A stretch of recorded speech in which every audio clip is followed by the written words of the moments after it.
Welcome back, everybody! We are about to hop into our first adventure of the evening, one which I am calling Extra Extra.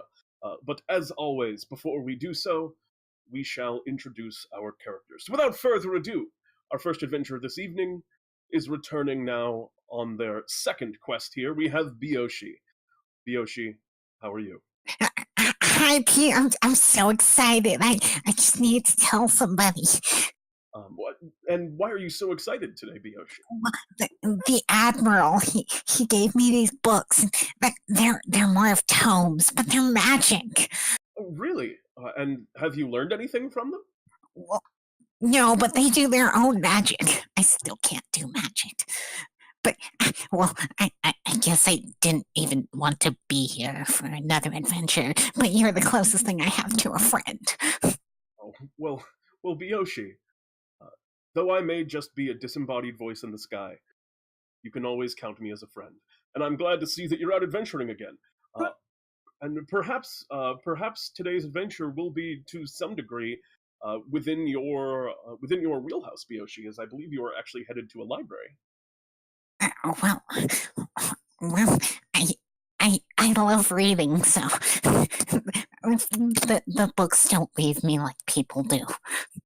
Mm-hmm. And hopefully that remains true in this particular location. We will have to wait and see. Well, Bioshi, welcome back. Thank you. Very good. Next up, we have another returning hero, and a half-orc of passion. We have Zarlog Ironword. Yes, thank you. It is always a pleasure to be back. I am always ready and anxious for adventure. Indeed. Now, Zarlog, I believe in your most recent exploits, you, were disguised as a child. I know you had some bad run-ins with the subject of math, specifically. Geometry, specifically. It is truly evil. I could not agree more. And if I remember correctly, you also took a trophy from your recently overcome geomancer foe. Yes, I removed the geometric shape from the top of his staff, just to show to everyone who comes near just how much geometry is just pure evil. What have you been doing with that? Or did you hold on to it? Are you like wearing it like jewelry, or did you just have it kind of like on your mantle at home? I've fashioned it into a stylish medallion. Oh, very good. So you just kind of have this thing now hanging like a chain around your neck. This odd kind of geometric. It's just like this weird kind of polygon that you have. Yes, I feel like it could be a symbol for myself. Well, that is wonderful. And today you will be actually returning to the same city, the trigonome capital, Sohcahtoa. But hopefully there will be less math this time for you to contend with. I'm always more interested in story than math. Very good. Well, Zarlog, welcome back. It's good to have you again. Thank you. And next up, we have here another returning adventurer. We have Penneh, and I believe I've never pronounced your last name. Is it Bunwolph? Yes. Penneh, how are you? Penneh is good. As always, Penneh. I do remember that you are a Floran of, a Floran of few words. Yes. Now, Penneh, for anyone, of course, who is unaware, you are a Floran, which is a person that is kind of based around plant matter or fungal matter, as the case may be. But what type of mushroom are you, Penneh? Penneh is big cat.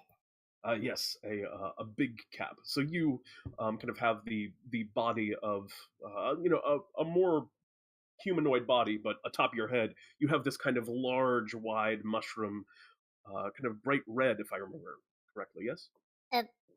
Penneh has orange and yellow. Oh, orange and yellow. Yes. So a little bit lighter.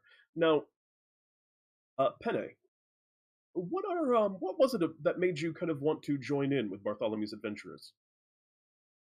Well, Mr. Chefmaster said it'd be good to help village. Oh, really? This is your home village, yes? Yes. Have you found anything that's been helpful for your village as of yet? Not much, but Penneh still try. Well, I hope that someday before too long, Penneh, that you succeed in your endeavor. Thank you. Welcome, Penneh. And last but not least, we have a brand new adventurer here amongst the land of DnDTime. We have Sunny. Welcome, Sunny. Would you care to tell us a little bit about yourself? Master Sun, is that you? Um, excuse me? Are you referring to me? Oh, you're not the Sun. Well, it's a pleasure to meet you. My name's Sunny. Nice to meet you. It's nice to meet you as well. And no, I'm sorry, I am not I am not personally the sun. But Sunny, do you in some way sort of worship the sun? Is this your god to some extent? Oh, absolutely. You see, I was in jail for a little bit of time, and then I prayed to the Sun, and I got out. So, You were in jail, Sunny. What were you in jail for? well, you see, I live in this small town called Plantville, and we have a ban against certain certain fertilizers. Apparently, giant manure is banned in my town. Yes, I know that some regions do have those kind of regulations in place. So you were using giant manure in your. Oh no, I was selling it. You know, Oh. I it was sitting around, so I'm like, hey, well, everybody, you should all enjoy this great fertilizer. How was I supposed to know it was going to cause the Vegapygmies to go mad? I didn't know. Oh man, the Vegapygmies. Well, I mean, it seems like this was all mostly just a misunderstanding on your part, Sunny. Yes, it was. Well, I'm very sorry that things have kind of worked out for you this way, but now you are here. It seems you're out of jail. You've escaped. You have your new kind of faith in the sun that you found. And uh, what was it that kind of made you want to take up with Bartholomew's adventuring troupe? Well, you see, Bartholomew kind of paid me out of jail, so I kind of owe him some money. Yes. As is the case for several adventurers here among Bartholomew's shop, it tends to be hard to get out of Bartholomew's favor once you're indebted to him. Yes. But I'm sure that you will be the case that succeeds very quickly. Well, Sunny, welcome. It's good to have you tonight. Thank you. And so, without further ado, as you all know, of course, Bartholomew, being our resident quest giver, has sent you all upon another task. Where you were sent was to the trigonome capital, a city by the name of Sohcahtoa, where he has asked you all to go to the library. It's kind of a seldom seen quarter of the city, while most of the trigonomes sort of favor technological advances. They study mathematics.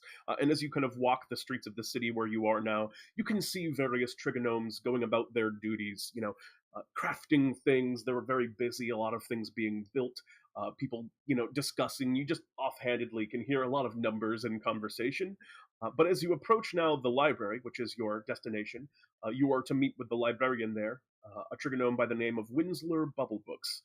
As you're walking up the stone steps to the building, you can see that the place is in a pretty large state of disrepair. Weeds grow out between cracks amongst the steps. The door itself is pretty dusty. All of the windows on the outside have kind of just a thick layer of dust on them. You can tell that not a lot of people visit this neck of the city. As you approach the door and go to enter into the library proper, you find that it is locked. And the lock does not appear to be a mechanical one with a key. You can see, kind of amidst some of the glass that is making up the windows on the door, that there is what looks like a makeshift bar that has been put over it. Through the window, you can also see a gnome kind of like pacing back and forth inside of the building. What would any of you like to do? Would anyone want to knock? Or? Well, they could really use for some shorter stairs. I need my inhaler. Yes, Yuash's Bioshi is kind of exhausted, having walked up the 8 stairs to reach the front door. Take a moment if you need, friend. Zarlog will go ahead and knock on the door. All right, yeah. Zarlog, you kind of rap on the door, and the gnome on the inside, you see, he just jumps in place. looks around very quickly and kind of runs quickly up to the door. And as he's kind of now standing at the edge of it, he is looking very furtively back and forth. He's looking above him. He's looking to the sides and around him. And after making sure whatever it is that he's checking for is clear, you watch him kind of lift up the board, blocking the door. And he waves to you. The door cracks a little bit. And he goes, "Come on, come in, quick!" Zarlog will quickly slip in. All right. Penneh will follow. Very good. Bioshi, do you come in quickly, or are you still outside catching your breath? You might want to open that a bit more. I don't think I'm gonna fit through that small crack. Just get in here. Just get in here. You too. I don't know. I heard there's some. Are you Sunny? You have to be Sunny. Come on. Yeah. Okay, I'll come on in. And as you kind of get in, he slams the door closed again behind you, and he lifts the big board back up and places it once again on. It looks like he's just kind of nailed a couple of nails into the door that he's resting it upon, and then kind of has some slots to keep the door from opening. A very ramshackled kind of lock that he's put on this. He goes, "Man, that was pretty close. Okay, hi. Whew, hi. My name is Winzler. Winzler Bubblebooks. Welcome to the Sohcahtoa Library. You have to be my adventurers by the looks of you. Indeed. Very good. Come on over here to the front desk, and we'll get you signed in for one thing. I know you're adventuring, but everyone does have to sign into the library. So if you could all just write your names on this sheet here. I don't know how to write. Oh, that's fine. Just take this, and he hands you just kind of a small feather pen. Just scribble something on here. If you don't even know what I mean, okay, great. Zarlog signs it as if it's an autograph. I imagine Zarlog has a very elaborate signature. Indeed. Yes. Penneh draws mushroom for her signature. Sunny just draws a smiley face. Duh. Also pretty cute. Writing The is Z is one of the very few. large, and both of the O's just circle massively. Writing is one of the few things I was good at the academy. Doesn't require magic. I understand completely. I'm a bit of a struggling wizard myself. I've only gotten one spell in the whole time I've been practicing. Oh, really? It's better than I ever did. Maybe we can chat about that later, but for now, I hired you for a reason. I have this library on lockdown, as you can see. I've closed off all of the exits, but we have a bit of a situation here. You see, deep within the library, I was going through some of our old storage things. You see, I inherited this place from my father, and there's a lot of old stuff in here. And as I was going through one of the old kind of storage rooms, I found within it this really beautiful old printing press. I kind of uncovered it, dusted it off, got it running again, and just about soon as I did, this odd sort of creature emerged out of the back. I never seen anything like it before. It had this one big giant eye in the center of it. I just ran away. Ever since then, more of these things have been showing up. They've been running around all in the library here. And, well, I guess they've been printing some stuff on that printing press, and I don't know how they found out stuff about me, but they've been saying some very mean things about me, and I really do not want to let any of those newspapers outside into the city. I will be a laughingstock. What if we find some of those? What should we do with them? Those would, I would say burn them, but I would rather you not light a fire, as we are in a library. There's paper all around you, a lot of it very old and very flammable, so please keep that in mind. Let's not burn down the building. Yes, that would be preferable. I mean, the building is stone, so you probably wouldn't be able to take it down, but you could damage a lot of important, very old homes in here. So please do not do that. But what I will say is, if you find it, bring it up here, and I have this, actually. It's sort of this arcane cutter, is what I call it. and you can take paper and put it here. I'll use this. He takes a piece of scrap paper and you see kind of puts it through this small slot, and it comes out in shreds on the other side. So that's, I mean, I know I don't do a lot of the math and follow a lot of the technology, but some of the things that they're doing these days are incredible. It's very convenient. So that's what I'm going to do with all the papers. So if you bring those back to me, that would be great. And I guess what I need you to do is get rid of those guys or shut down the printing press and make sure all the mean things they're saying about me don't get out of here. That's kind of the big thing. Can you go back a second? You said there are some tomes in here? I mean, look around you. And as you're looking out at the space, it's very pleasant in here. There's kind of a light... there's just a very light fire and a kind of a heavily protected stone kind of fireplace near the center of the room to throw some heat about. And that's about the only fire in here. Most of the torches are kind of arcane lamps that they have in different spaces, but the library is massive, and there are just shelves and shelves, and you see multiple kind of tiers to it. So there's a second and third floor with more and more shelves of books and just very old, dusty-looking tomes. It is a very huge and well-stocked library. We don't actually get a lot of people that come in here, so a lot of it's pretty dusty. But yeah, if you want to learn about it, it's in here. I have a question. Yeah. How many plants died in making all these books? Probably quite a few. Thank you. I mean, I'm going to be honest with you. I can tell you this much. I promise you that no sentient plants were killed, at least none that are able to speak verbally. I know different people have different thoughts on the degree of sentience of plants. And, well, I can't really justify it if that's your position. But at least I can tell you that no plants that talked were killed to make these books. I think. That makes me feel happy. Well, that's great. And at this point, he kind of hops down from behind the counter. The counter is a little bit too high. You can see he was standing. The library perhaps was not originally even designed for a gnome, you can tell, which is odd considering the gnome is capital. But the desk is a little high. He hops down from the stack of books that he was standing on to be raised above it and goes, "All right, well, you're all signed in now, and I will, I'll show you the way. Actually, I can't show you the way. I don't want anyone getting out the door, so I've been kind of guarding. This is the, most of the other exits I can lock, but this one does not lock. That's why I had to put that board up, so I'll just have to tell you the way." And he kind of points out a few directions down a hallway, and kind of down among the rows of bookshelves. He kind of describes that there's like a side chamber going back into some storage rooms. Most of the doors, he says, are locked, so if it's open, then it's probably the door that you're looking for. Okay, thank you. Thank you. Hopefully this all gets sorted out soon. And again, do not let them get out of here with any of those papers they're making. Do not let them leave this building. Oh, we'll make sure they don't. They will be destroyed. Thank you very much.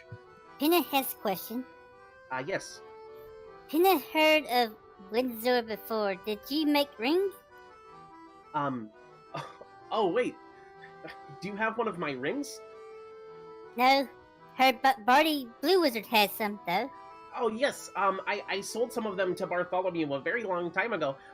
You see, and he starts to kind of go off a little bit as he's talking about the potential of kind of literacy, while most of the gnomes here focus on math as kind of the primary means to fuel magic.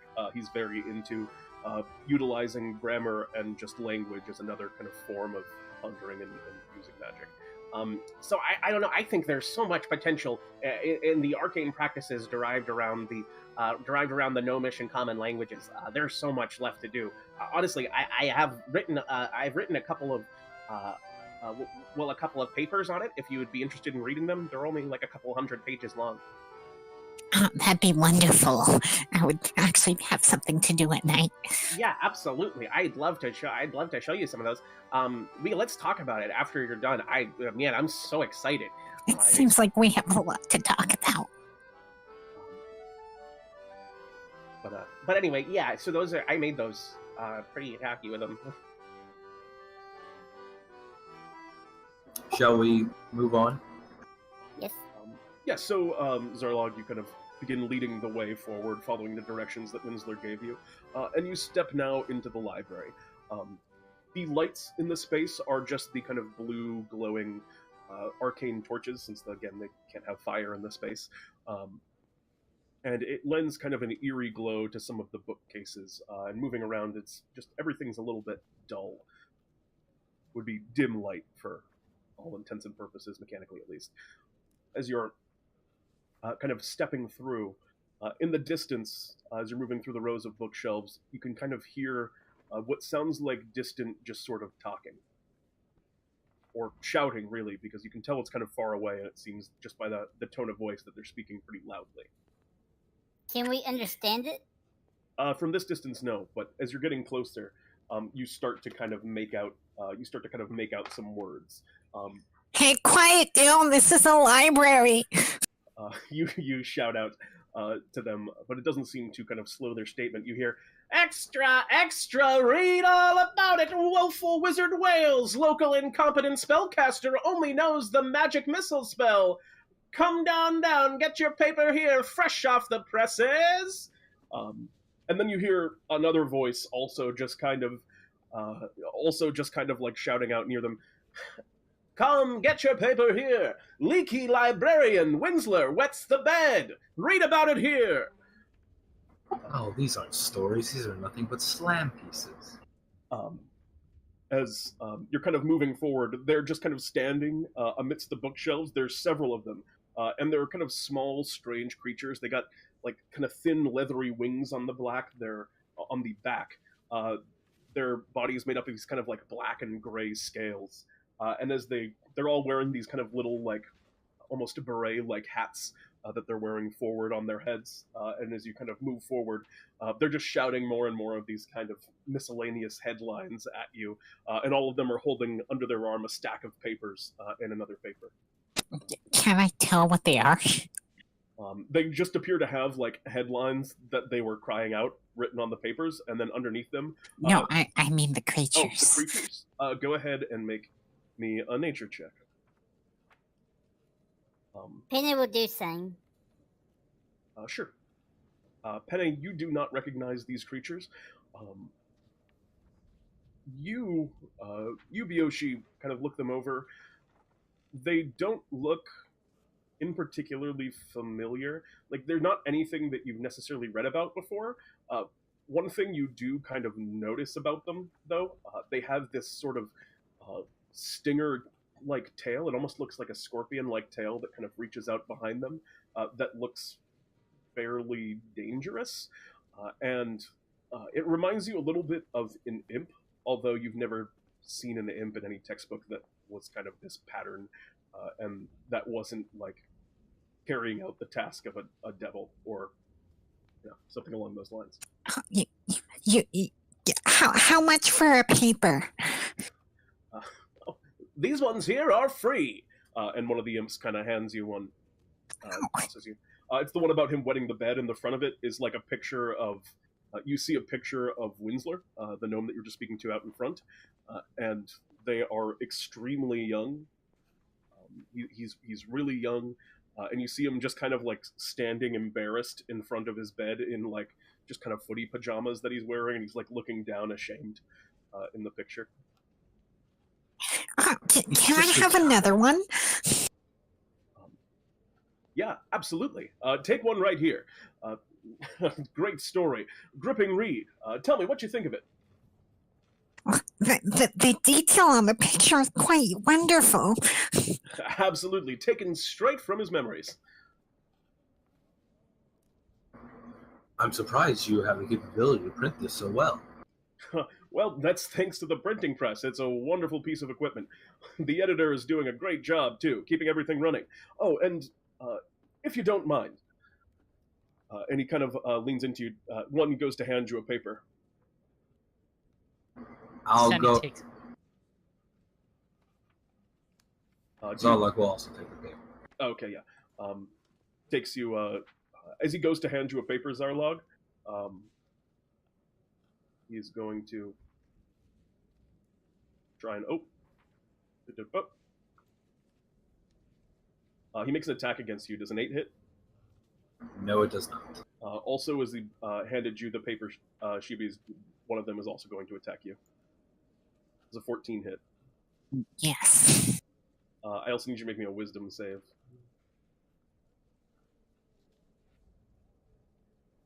Oh, jeez. Oh my. Yeah, as these two things hand you their respective papers, the little kind of scorpion-like tails lash around and go to like stab both of you, and you take that kind of tail, Zarlog. You just kind of lean back out of the way. It looked like they were going for your neck. You are not nearly as dexterous, Bioshi, and you get struck right in the neck, and you kind of feel your you feel for a moment, one, just the sharp pain of the actual thing kind of sticking into you, but then you also, for a moment, your brain just kind of gets fuzzy and your head hurts a little bit, and then the moment passes. What was that for? Did Penneh see this happen? Yeah, you all saw this happen. Obviously, Okay, Zarlog shall draw his rapier. How far are they from us? Like, this is why. They're like right up next to you. You guys are all kind of in the same space. You were just walking together. So everyone's kind of piled up here. There are 3 of these creatures here, and they look at you. Sorry about that. I know it can sting a little bit. Just collecting the news. Okay, so Penneh does not like that. She is actually message. Penneh don't like people stinging friends. Well, my apologies. And it's also, if you could just step forward right here. Looks at you, Penneh. But forward by how? Right up next to me. Okay, so as soon as Penneh does, she's actually gonna bring up both her short swords. I'm gonna just walk back here real quick. Very well. You kind of produce your short swords. It sounds like you guys are gearing in to fight these fellows. So why don't you roll for initiative? Right. Unless you were trying to just kind of not. If you don't wish to fight them, let me know. Bioshi's just walking away. He's looking for a med kit. Yeah, Bioshi's stepping back.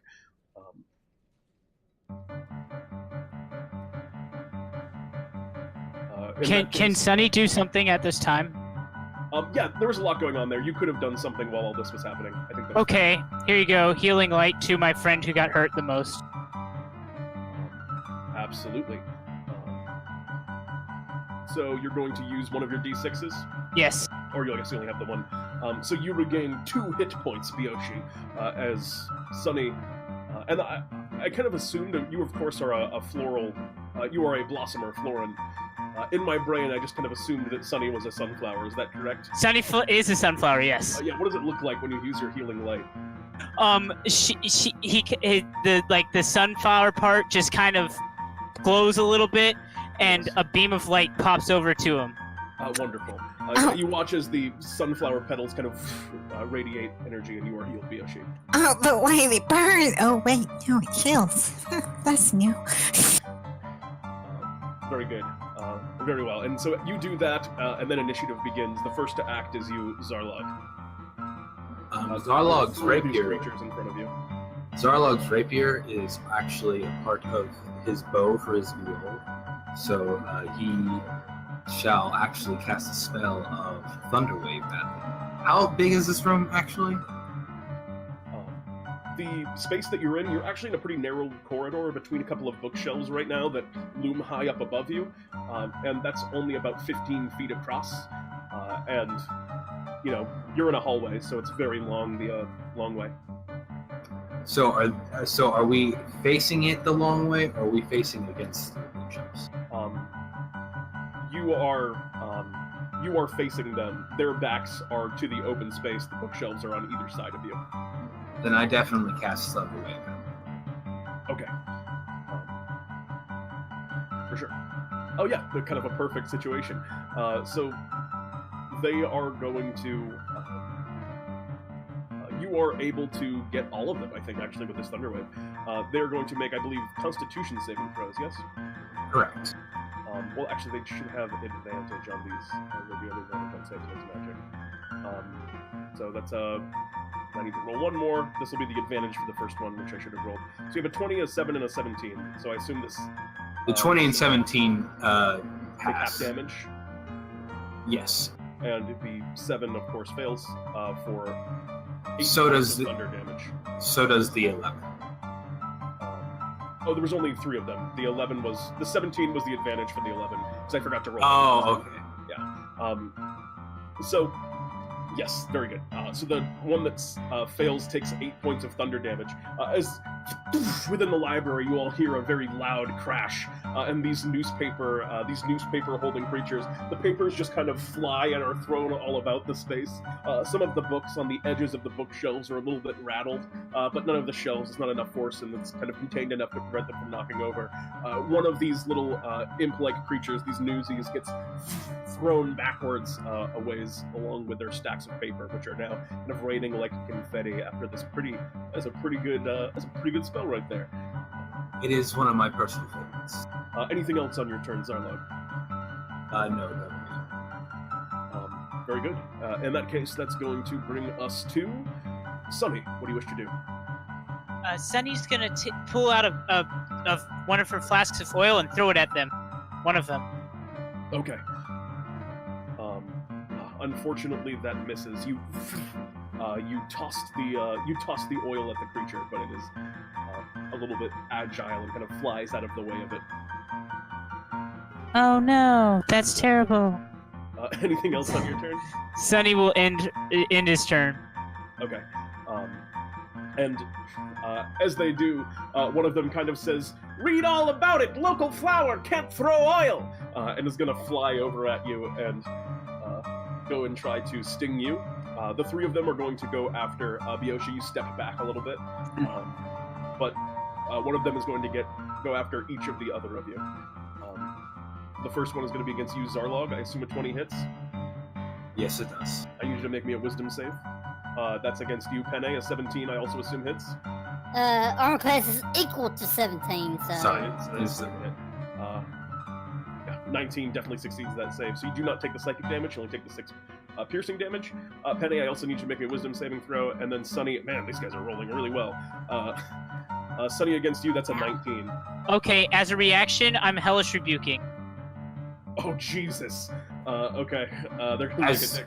I would also like to use my reaction, cutting word. Oh, it's not working for some reason. Oh well. You gotta click it on the front side of your character sheet. Oh, okay.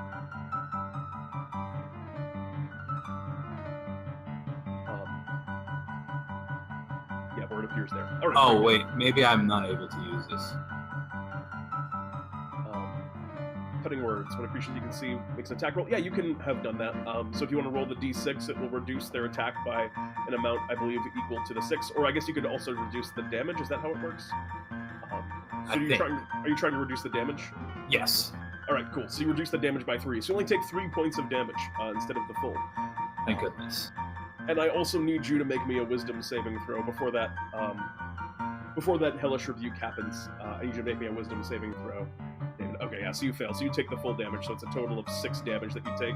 But then that particular creature gets hellish rebuke. It's going to make a dexterity saving throw.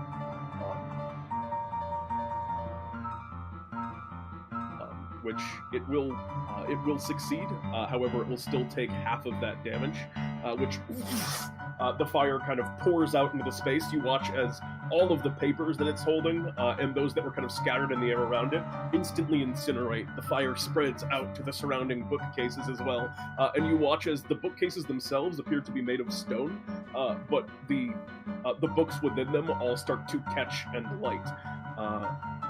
And the kind of puddle of oil on the ground that you've spread also does, as you throw out this kind of big blast of fire. The creature is not completely down by this strike, but it looks pretty close to it. And we promised no fire. I don't know if Sunny actually made that promise. Did you make that promise, Sunny? I cannot remember. No, I didn't. Okay. Anything else? Oh, that was their turn. It felt like your turn with that spell. I guess that is going to be all for their turn.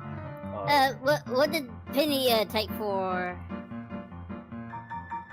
Was it the 11? Sorry, did you make the wisdom saving throw? So yeah, you Fail. You failed. So you took a total of 11 points of damage. 5 piercing and 6 psychic, if that is relevant.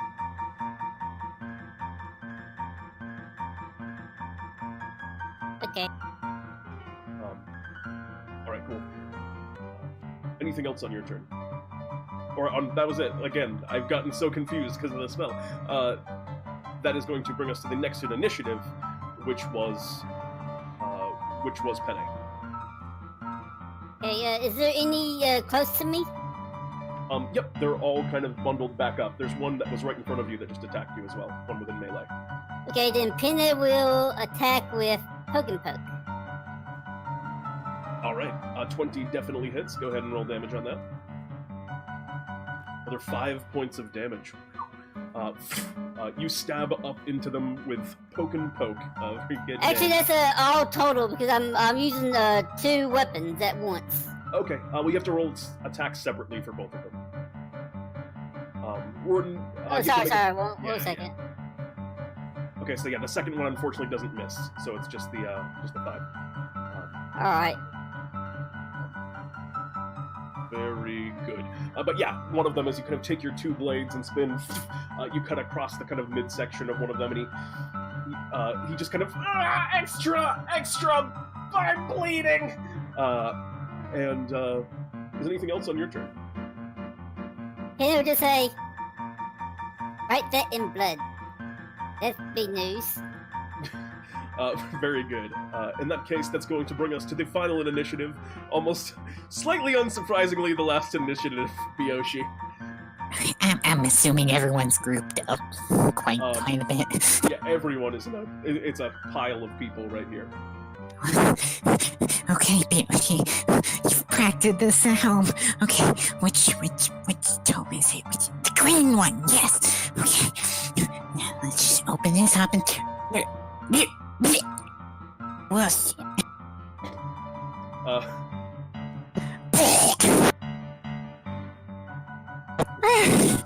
that really clears the sinuses. Alright, which one, or you can choose 2 creatures with turn 5. Yeah, absolutely. So 2 of them are going to make dexterity saving throws. The 2 injured ones.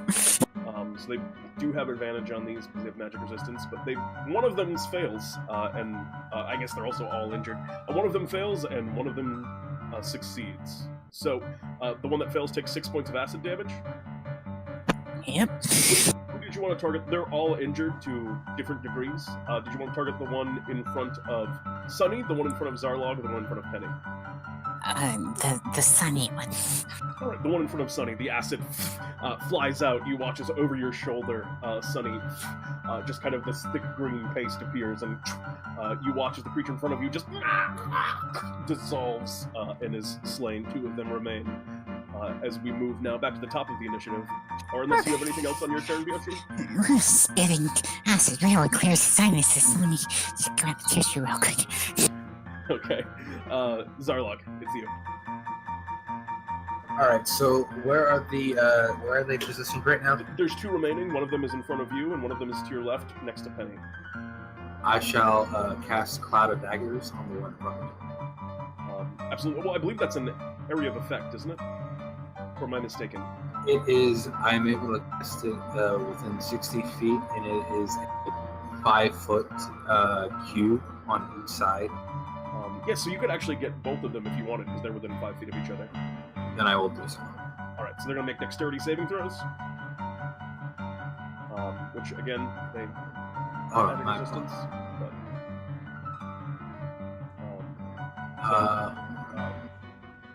and I'm going to discount the first one, because, again, I forgot to roll with advantage. So it's a 13 and a 22. They both save. Do they take half damage on successful?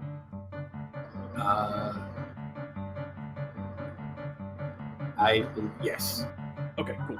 So as these daggers fill up the space, they whir around and kind of cut into the creatures, and for both of them, actually, their remaining hit points, you are able to finish them off. Would you care to describe your killing blow as you finish off these last 2 creatures with that attack?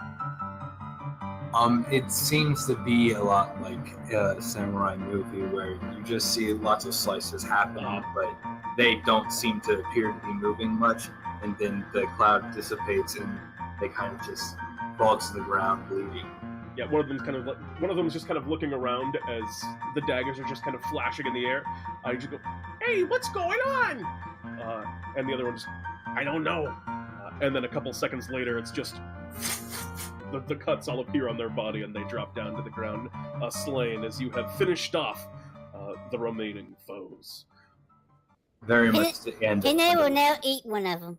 The books on the sides of the shelves are kind of catching and slowly moving down the length of the bookshelves that they're on. It looks like they'll be contained, but a lot of stuff is going to get burned up here. Zarlog rushes to pat them out. All right, go ahead and make me a dexterity check to see if you're able to save some of it. Sonny will try to use Druidcraft to put out the with the puff of smoke, puff of wind, put out some of the fire. Okay. Yeah, absolutely. On one side we have the puff of wind, and then on both sides, just hands outspread, dashing back and forth. Zarlog with the natural 20 dexterity check. Yeah, you guys are able to very quickly and efficiently put out the flames. A few books got burned, but nothing permanent that's going to, an acceptable loss considering the circumstances. Zarlog would hate for a story to be lost. But of course. And Penneh is eating one of the imps. Zarlog is slightly disgusted. Oh god. Yeah, you watch as Penneh is just kind of like puts their hand on the outside of the imp and just slowly starts to kind of absorb into Penny's form.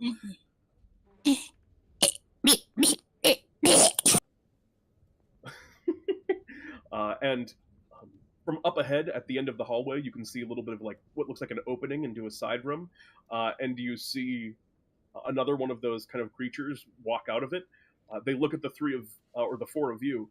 They look at Penneh eating one of their dead brothers and or sisters, and you see them just kind of give a frightened look and turn around and run back down the hallway they are coming from. She's collecting all of the papers. All right, yeah, you regain some hit points there. Zarlog will also start to collect some of the papers, while keeping an eye. Actually, no, never mind. Zarlog doesn't stop for the papers. Zarlog continues down the hall. Okay, so you're gonna chase after the one that you just saw. Yes. Yep. Can Sonny try to firebolt the guy as he's running away? Probably not. It was just kind of like he poked out and then saw that you were there and then poked back in. It would have been a tough time. I'll let you roll for it. If you roll me a 15 or higher, I'll say you got it in time. Oh no. Yeah, unfortunately, you were rather than even the firebolt going off, you saw it wasn't going to work before he kind of ducked back around the corner. So you continue forward. Zarlog kind of rushes ahead, chasing after this creature. What are the rest of you doing? Penneh is still eating. Walking forward. She's Happily. collecting all the papers, making sure that nothing bad gets out. Very good. So you kind of walk forward at a more reasonable pace. Zarlog, you run around the corner. As you're moving into this space now, you can hear in the distance a very mechanical kind of is the sound that you hear, and kind of a low rumbling, almost like a gas engine. Oh, go ahead. Well, if Zarlog is at a corner, he will stop and keep an eye forward, but he will make sure that the rest of his party is with him. Okay. As you get to that corner and you're looking around it, you see the creature that you were chasing turns and ducks down into a side room. Up ahead in it, you can hear some low conversation coming from that room. Could I perhaps try to listen into it? What languages do you speak? Common and Orc. It is in a language that you do not recognize. Penneh speaks Abysmal. You are not there. You are eating right now. Yeah, still gonna eat for at least like an hour. Oh well. Wait, what? Are you gonna take the? Do y'all want to take the hour? No. I don't believe that would be wise. Alright, well, y'all can do what Penneh's eating, so... What's the worst that they could do? Publish some news stories? I guess that's true. Well, Penneh Fine. Penneh needs a hit point, so she's taking her own short rest to eat the corpse of the imp. Okay, so you're gonna take a short rest here. Yeah, but if anything does come out, I'll probably leap to action. I believe my bardic inspiration could let you heal. So tell me what the plan is, guys. Continue after the guys. All right. So Sonny, you're gonna move on ahead. Yep. All right. Zarlog, Sonny kind of like walks past you in the frame. Zarlog will continue if there's more. If he's going to go in alone, and Zarlog will definitely come with him. Okay. And the two of you kind of walk up ahead where I kind of described that mechanical sound coming from before. And Guys, don't leave me behind. the kind of hallway that you're moving into now does not have any light. I believe that you are possessed of, of course, of dark vision, Zarlog. I cast light on a flower, or no, on a or just a your, book. like, your petals. Oh, on a book. Okay. Yeah. There you go. Very good. All right, so you just kind of grab a book off the shelf, and you're now holding on to it, which is acting like a beacon in the darkness. As you kind of move ahead, the room that you're moving into that has this kind of mechanical whirring in it is completely dark, save for the now light kind of coming in from your book. And as you move in, you can see what must have been the creature that was described to you before. You see a single massive eye glowing in the darkness, and then beneath it, rows of razor-sharp teeth. And your kind of adventurer's instincts kick in for a second, and you go, oh god, it's a beholder. And then the light kind of spreads out a little bit more, and you see that it's not. Its body kind of spreads out a little bit more behind you. It has more of a humanoid form, but that form is strange. It has this kind of grayish-brown skin, a bit like the creatures that you saw before, but it's also got these odd spikes that kind of protrude down its back, strange claws, and it's wearing what looks like a top hat and kind of trousers with suspenders, and that's about it. And it looks at you and it just goes, "Hello there." Hello, friend. You look hungry. Do you want some food? No, I do not. Hello. What can I do for you?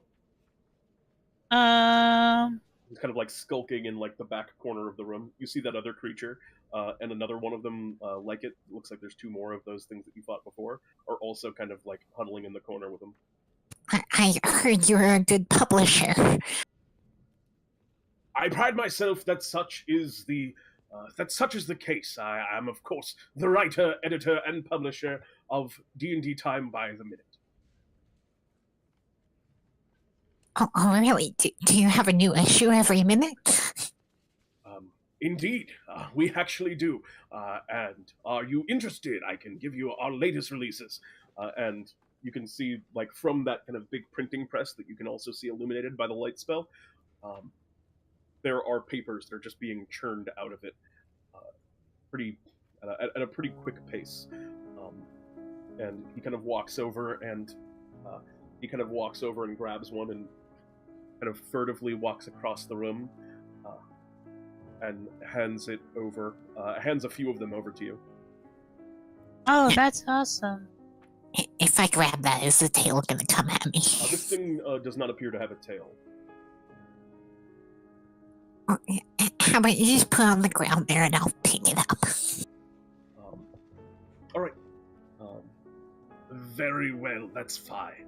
He places them up on the ground, and you kind of look down at them, and you see they have new headlines, and you actually see pictures of yourselves on some of them. You see a picture, Bioshi, of yourself with your kind of like body awkwardly sucked into the side of a submarine, and the headline says, Bioshi bumbles beneath the briny blue. You also see a headline on a second one that he put down in front of you, Sonny, which says, Dark Day for Sonny, a criminal past. Read more to find out. Well, here I thought that was the most heroic moment of my life. And it's just a picture, it's also for Sonny, it's a picture of you, like, with your hands kind of like comically on the bars of a jail cell, looking out and looking sad. Oh no, that's terrible. Do you mind if we get this issue out there? I want to seem not useless. Nothing but slam pieces. But no the real news- stories. The news must be spread. It is my duty to see to it that all that is newsworthy is heard by the public. Things must be known. To block information would be the death of society as we know it. How about the death of 3 imps? That would be a nice story. It could be noteworthy. Do you have one? And you see Yeah. them kind of pull out a pen and sort of a notepad, and you see one of the imps kind of reaches up and kind of whispers into his ear, and he goes, I see. Puts the notepad down. Well, when a authoritative force gets in the way of the journalistic eye, it is the journalist's duty to rise above. And I would like you to once again roll for initiative. Okay.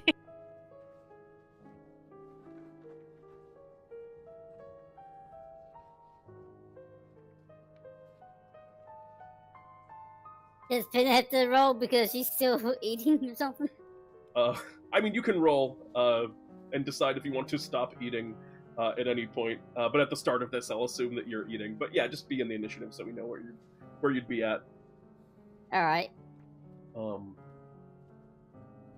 right, cool.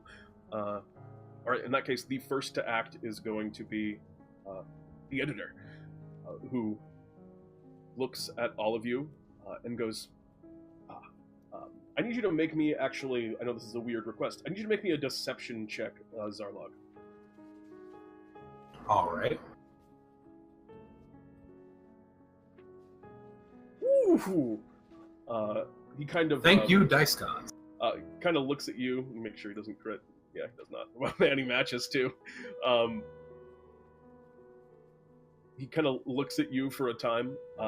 He goes, hard one to read, you are. Oh well.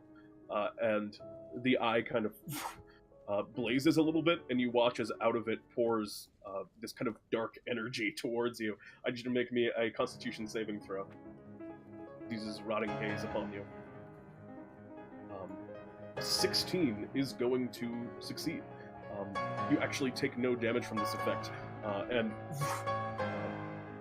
as this kind of blast from his eye goes out at you, it's like this kind of sickly dark black energy. The two kind of newsies at his side fly up and are going to run at the two of you in the frame.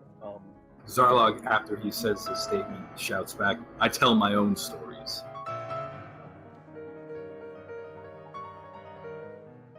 And the two newsies fly. One is going to be at you. I think one at you, Bioshi, and one at you, Zarlog.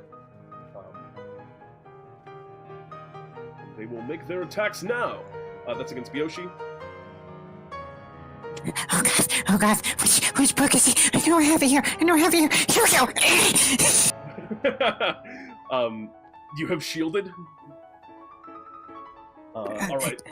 Effectively, I just have a book that, you can take a hit or two. Okay, you just kind of like, the stair goes to come in, and you hold up the book in front of you, and you were thinking you were just going to block the book, but then a big kind of ball of force appears around you. No, the book does. Is it just the book? It's just the book. Hard. Fair enough. In that case, also, there's going to be an attack against you, Zarlog. 22, I assume. Man, these guys are rolling real well tonight. Or I guess I'm rolling real well tonight. Everyone is getting some good roll. I need you to make me a wisdom saving throw as well. Which you succeed, so you only take the 6 points of piercing damage. And that is going to do it for the enemy turns. That is going to bring us then to... the next initiative was, I think, actually you again, Zarlog. Alright, Zarlog will cast Healing Word on himself. Very well, as a bonus action, you speak a word of healing. What is your healing word? Ouch, that hurt. Fair enough. And you heal for 3 hit points. And what else do you wish to do on your turn? Zarlog will use Shatter. Oh, Okay. You can either get the editor standing at the back or the two right in front of you. The editor. All right. He's going to make a Constitution saving throw, which he definitely fails, as you all hear an explosion at the back of the room. The printing press erupts and is like very, very damaged by this, and the kind of it kind of like breaks down from the impact of the attack.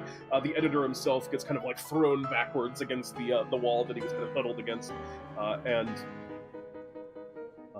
he takes 21 massive points of thunder damage. Hear him just groan in pain, unable to summon any wit in his current state.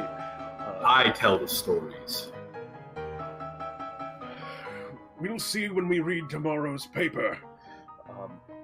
That's going to, in that case, bring us next in initiative. I believe it would be you, Sunny. There will be no paper, he says as he casts Guiding Bolt. So friendly, and yet so scary. Go ahead and... wait, that wasn't Guiding Bolt. You gotta click it on the front of the character sheet. Yeah. Always does that. Weird glitch. That definitely hits. Man. Hitting the newsy guy in the back. Yep. And roll damage on that. Yep. 10 points of radiant damage courses across the room as it strikes into him. He's kind of, once again, kind of buffeted against the wall that he has his back to, and his body is kind of cased in this bright kind of glowing light. He's kind of like blinking his one huge eye now, trying his best to protect himself from the light that is kind of now emanating from his whole body. Doesn't seem to like it, not necessarily penalizing him for it, but he just doesn't like the light, obviously. Anything else on your turn? Yes, I will use my last my last healing from my healing light on myself. Oh, I thought you only had... No, it's 1 plus your level. Oh, 1 plus your level. Okay, cool. In that case, roll it up. Yes.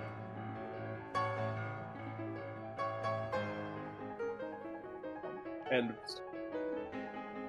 I don't think you rolled it. I don't think that was a real roll. There we go. Yeah. All right. Yeah. Nice. You heal for 6 points of healing. Wonderful. As Yay! some of the kind of hairs in the plant body that you have kind of rejuvenate themselves. Bioshi, what do you wish to do? What does the room currently look like? The room currently looks like a printing press that is broken. A lot of loud sounds. There is a editor in the back of the room that is hurt pretty bad from a couple of big attacks, and there are 2 imps that are right up in front of your 2 allies, or you and Zarlog. Actually. How far are is the editor? The editor is about 25 feet away. Well, there's this imp right in front of me, so I'm gonna target. Can I hit both the imps? Or... the imps are a little bit too spread out at this point. If you have, what's the length of your range? How far are they? They are not within 5 feet if you're looking to acid splash, but if you have a different thing, they're maybe about like 8 or 9, 10 feet. And when I catch Zarlog, you would have to move a little bit, but no. Well, I'm not gonna move. I mean, as Bioshi looks around, he's like, yes, the orange tome. Require too much movement. What do you do, Bioshi? Takes out the orange tome. Oh god. Every time. And he ruffles the pages. Oh man. Alright, they're going to both make... Alright, you're not moving, so you only are targeting one of them? No, I'm targeting both of them. Okay, good. I'm not moving, though. Dexterity saving throws. Wait, does that mean Zarlog has to make? Oh, wait. You're saying you're going to also hit Zarlog with it? It's going to go at Zarlog. Oh, Jesus. Alright, Zarlog, I need you to make me a dex save. This is completely out of game and out of character entirely. Oh, don't worry. Don't worry about it. tomes are rather, they're better than magic. Alright, so they are both, everyone succeeds, which means that everyone in this case is going to take half damage from this particular effect. Zarlog does not take damage. Oh, nice. Thank you, friend. Wonderful. You have spell sculpting. I was very confused about your actions there. Alright, cool. That makes a lot more sense. That's it. They each take 6 points of fire damage as this tome kind of emerges and this huge kind of blast of fire curves around and strikes the two creatures. Neither of them are finished off by this, but they are both fairly hurt. Anything else on your turn? No. I'm Alright. gonna pack away my tome. Penneh? Penneh comes like walking around into the room. She has the two remaining imps she did not eat in her bag. Like one's head poking out, the other one has a scorpion tail hanging out. She like looks in and is like, "Is that guy tasty?" And points to the editor. Yeah, I think so. Yay! And Penneh. Well, Penneh, you are having to use your it's going to take your turn to get to where everyone is if you want to get up to him, because you were like way back in the hallway eating. All right. So do you want to do that? Yeah, might as well. Okay, yeah. So Penneh, you run up into the kind of space and can now see everything that is going on around you. That's all. You have a bonus action if you want to use a bonus action. I don't think I have any option to use a bonus action, so... Okay. In that case, that's going to bring us around to foe turn again. You all hear Penneh kind of run up behind you all. The foe is going to look at you. I think he's going to go for you, Bioshi, as you just did that big tome attack. I need you to make me a Constitution saving throw. Oh god.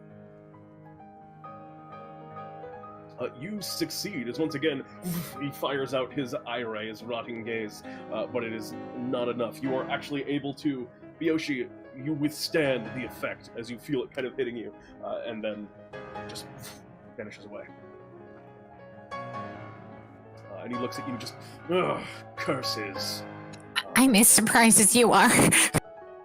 And the two imps, one of them is going to make an attack against you, and one of them is going to make an attack, I think, against you, Sunny, this time. The one near you, Zarlog, kind of shifts a little bit over to the right. That provokes an opportunity attack from you, Bioshi, if you want to use it. Yeah, well, yeah, I still have my trusty sword. Alright, go ahead and make an attack roll. We'll hit! Go ahead and roll damage! You swing your sword up and do some... Wow, that's actually a lot of damage. Some top-notch adventuring. You cut up into the creature. It looks very close to being down, but it is not quite. The strong hit from Bioshi there. One of them is going to attack you, Bioshi, and one of them is going to attack you, Sunny. The first one's against you, Bioshi. Wisdom save. Or unless you're going to Tome of Blocking. Do you have another one? Not for that much. Okay. He's down. Okay, even with just the 7? Yeah. Alright. Bioshi falls as the creature stinger stabs into him.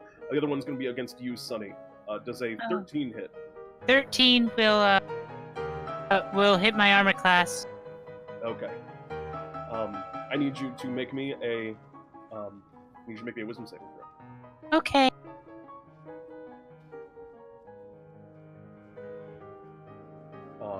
Alright, yeah, you're going to take the full brunt of it. That's a total of 8 points of damage. Ow, that hurt! Yeah, as the creature kind of stabs into you. And you're watching, as they're kind of like hitting you and you're taking this points of psychic damage, you feel like the kind of effects in your brain. You're watching as the printing press itself, like things in it are kind of like shifting around, almost like that's how they're kind of absorbing the information for this particular strange newspapers that he's creating. And that is all for the foe turn. Zarlog. Zarlog shall cast... Well, how is the room situated now? it's kind of very much the same way it was before. He's still at the back, and the two of them are still kind of in the front of the door frame where you guys are all kind of bundled up. How far away is he? About 25 feet. Zarlog will cast.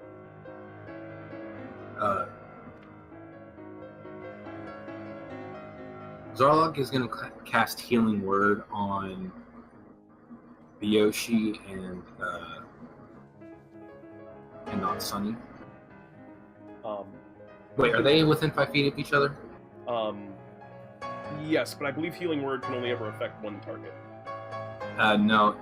It says up to 2 people. I'm pretty certain on this one. I don't know where you're looking at it. For Healing Word, just like regular old Healing Word. The only thing... Oh, my bad. I'm sorry. I read a different part. Yeah, no problem.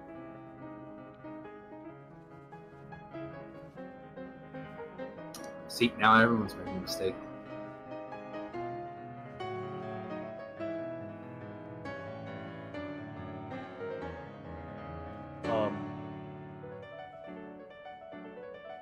Alright. Yeah, absolutely.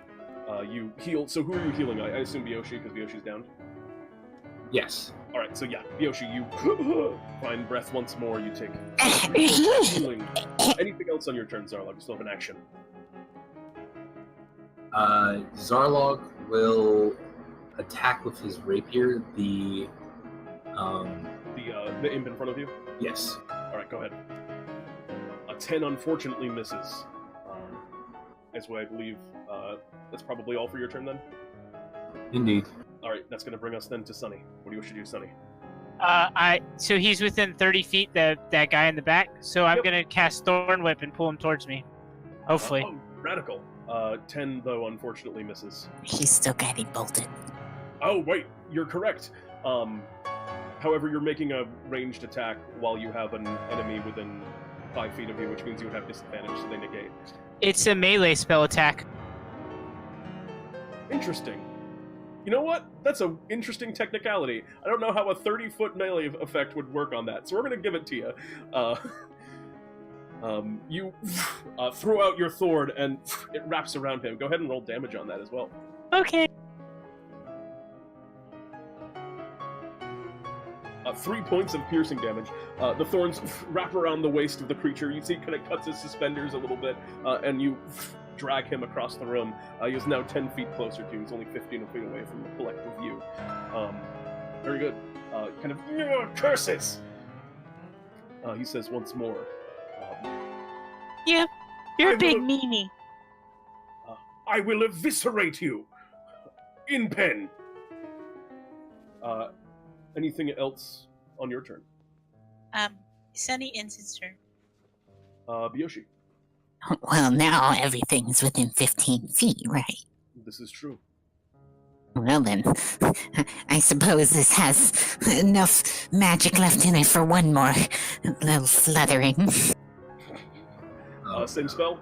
Same, Alright. same mistake too. Dexterity. Well, actually, only the first one should have mattered there. He shouldn't have had advantage. But he definitely fails. And the other two, one of them fails, one of them succeeds. Does not matter. It was enough to kill them both anyway. As the flames kind of course up, the two kind of smaller creatures in front of you, both are kind of torn apart by the flames. And Zarlog, once again, you watch as the flames kind of expertly curve around your body. Wait, do you use the Tome of Protection again? Oh no, it's the tone of our flame, I believe. yeah. He Okay. means tone precision. Oh, my bad. Yes. And the other creature also, the flames kind of lick up. He looks very near. The editor looks very near defeat as he's kind of crumbling on the ground. That's going to, in that case, bring us to Arch. Do you have a bonus action? Just extra hot. Oh, I'm so clever. Well said. Penneh, what do you wish to do? Penneh will go up to the editor and just like, if he tastes it, then get him down first, and then Penneh will go poke and poke. All right, go ahead and make an attack, or 2 attacks. That one hits. And that one does not. But go ahead and roll me damage on the first.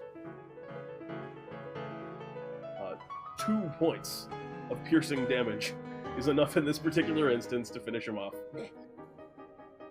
Oh god. That's like the slowest kill of all time, I imagine. That sounds to me like, you can describe it yourself, but that sounds to me like you're just kind of pushing the blade at him. Yeah, Penneh goes up to him, like, kind of looks at him and says, best skewered, and just, like, takes her short sword, looks at it, and just, like, kind of just stabs it straight through. And as you're kind of, like, stabbing into him, you just hear him going, DnDTime by the minute exclusive. Newspaper man, skewered. And he kind of falls over slain, and you have defeated these foes. And that's it. You defeated the enemies. Given time, you kind of walk back. You're able to collect. You shut down the printing press. You're able to collect all of the slanderous things said about Winzler Bubblebooks. If one survives, Zarlog would like to take one of the music caps. Oh yeah, absolutely. You know what? Them very stylish. Exactly, one survived. The rest of them were very badly burnt. Using these tomes, it makes me tougher. I can. No, still can't do magic. Bioshi tries very hard to do magic. And you return to Winzler Bubblebooks' desk, who looks at all of you. You made it back. Did you take care of everything? Yes, and then Penneh shows him the skewered edge on the sword. Oh, Jesus! Oh, God. Great. I'm glad you got him. Do you get rid of the papers? Yes, we collected them all and were destroyed. I think I can make them on fire. You want me to set them afire outside or something? Sure. That's fine. Thank you all very much. You've been a big help. I believe I owe all of you 100 Bartholomew bucks. And he hands you over 100 Bartholomew bucks, and each of you gains a point of experience. And if any of you are interested, also I can sign you up for library cards. We don't get a lot of people here, and it's supposed to be just gnomes, but... We have a lot to talk about, and maybe you can show me some tomes. I'd like a library card. Your books look like nice and yummy burning things. Zarlog loves stories. Well, we don't want you to burn books. That's bad, but we'll get you all set up. And he makes you all library cards, and you gain 100 Bartholomew bucks, 1 point of experience, which means if you were level 1, you are now level 2, and you have completed this adventure. Congratulations to all of you.